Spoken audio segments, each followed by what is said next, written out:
Hey, I'm Rob from JestaThaRogue.com. This is my first impressions of Symphony number 9, which is a game where you are sponsoring classical musicians in order to gain control of their, or be given, or gain access to their music, and then hopefully you'll get that music played at concerts, which will give you points of money and reputation and stuff. So what we're going to do is we're going to go through each of the phases of a round, and then at the end I'll just tell you what I think about the game. So let's take a look at the board.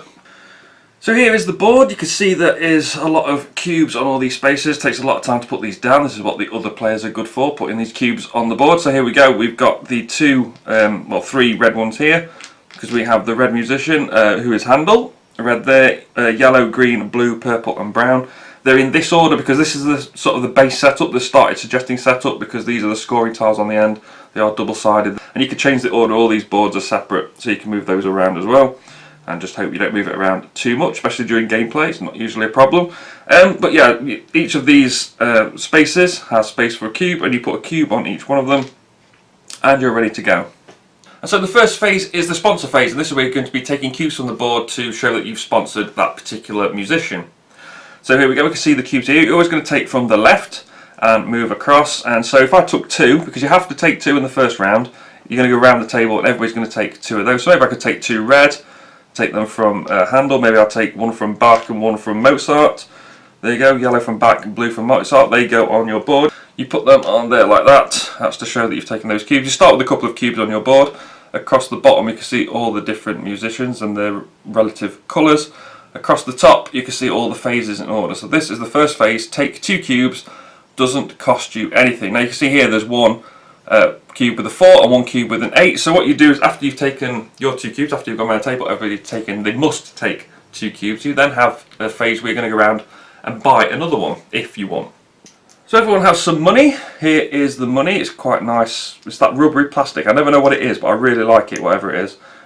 So there is the money. Everybody also has 3 pieces of furniture, the same 3 pieces. Everybody has a chair, a sort of wardrobe and a table thing with a drawer in it.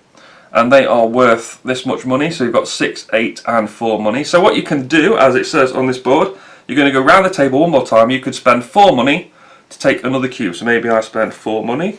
Maybe I chuck this 5 in and I get 1 change, and I decide, oh no, I'll take a Beethoven one. So I put my Beethoven one on the board like that. And then you can do that again. You're going to go around the table once with paying 4, and then you go around the table once paying 8. And then you go into the second round where you receive the compositions of the musicians if you've got the majority, the area control majority thing in that musician. So you look at your board and you're going to go through them all in order. So you start with Handel. I haven't got any Handel.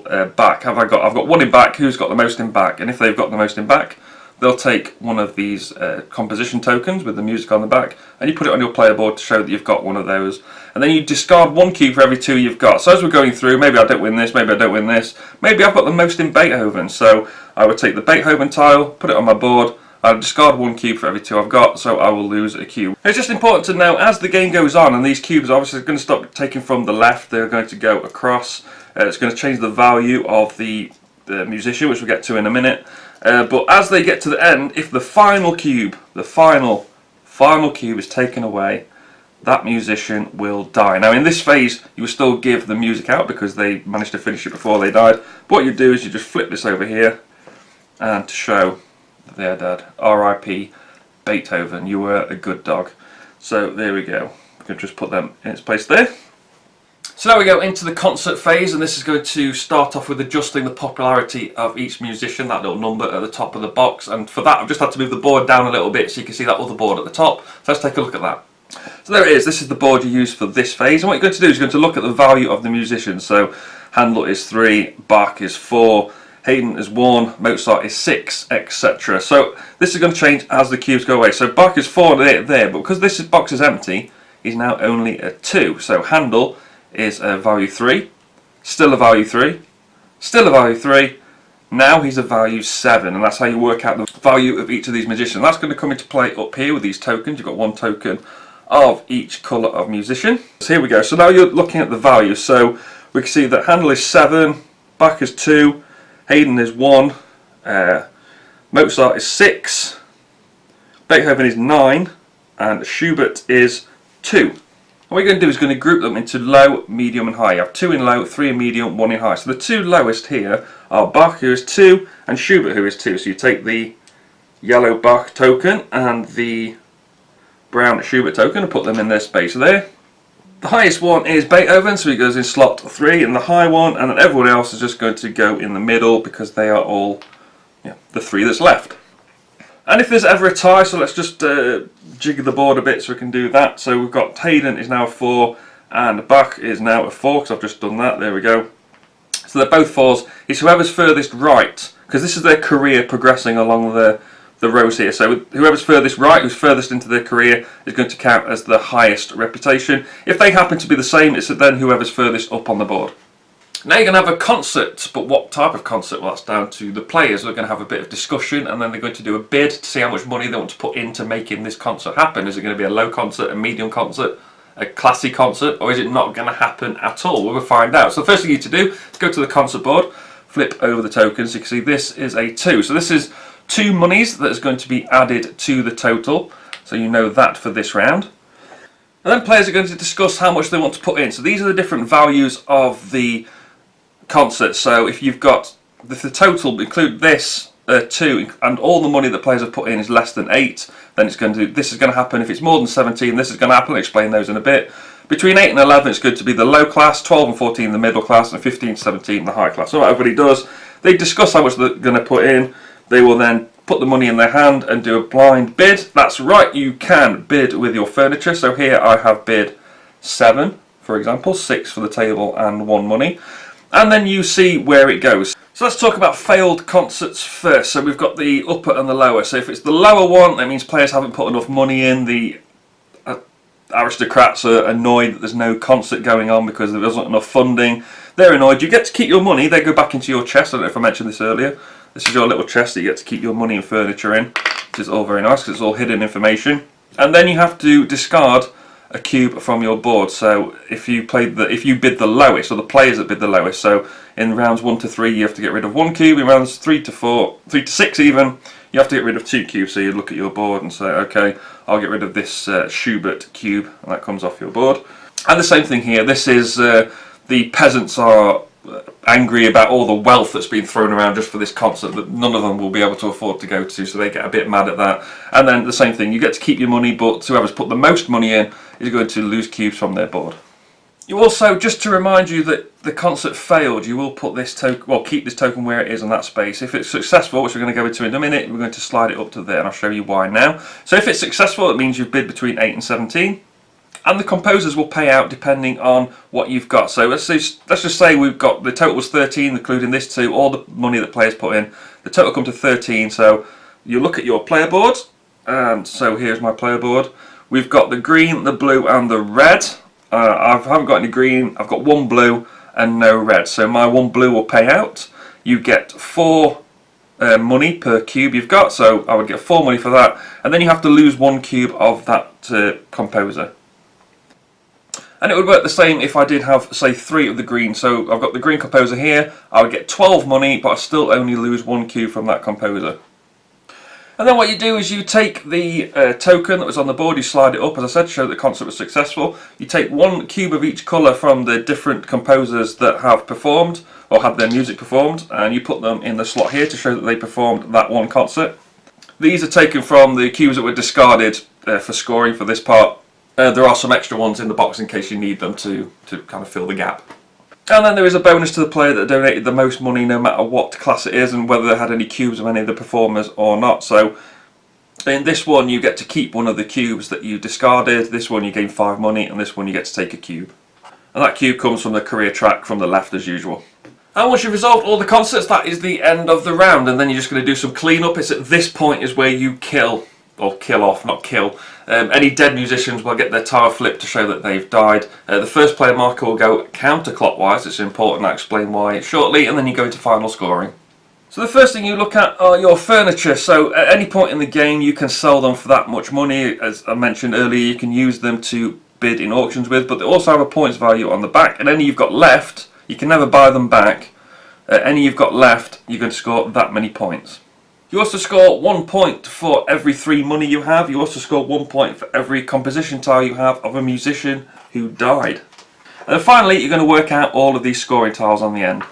So I've just adjusted the board a bit so we can move those tiles up so they're more in view. There's also got the rulebook out because there are quite a few of them and I can't remember what they all do, and it's not always that straightforward looking at the tiles. So let's take a look at each one of them now. These are the ones you use in the base setup. Again, as I mentioned, they're double-sided.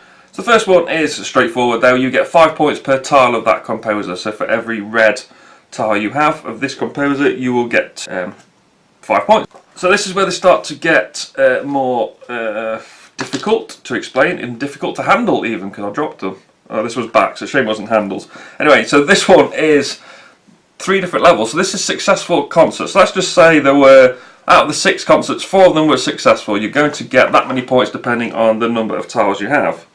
So if there were 4 successful concerts and you've got 1 of the yellow tile because it's on the yellow row, you will get 1 point for each. If you've got 3 or more, you'll get 3 points for each. So there's 4 successful concerts and you've got 3 of the yellow composition tiles, you're going to get 12 points. That's pretty cool.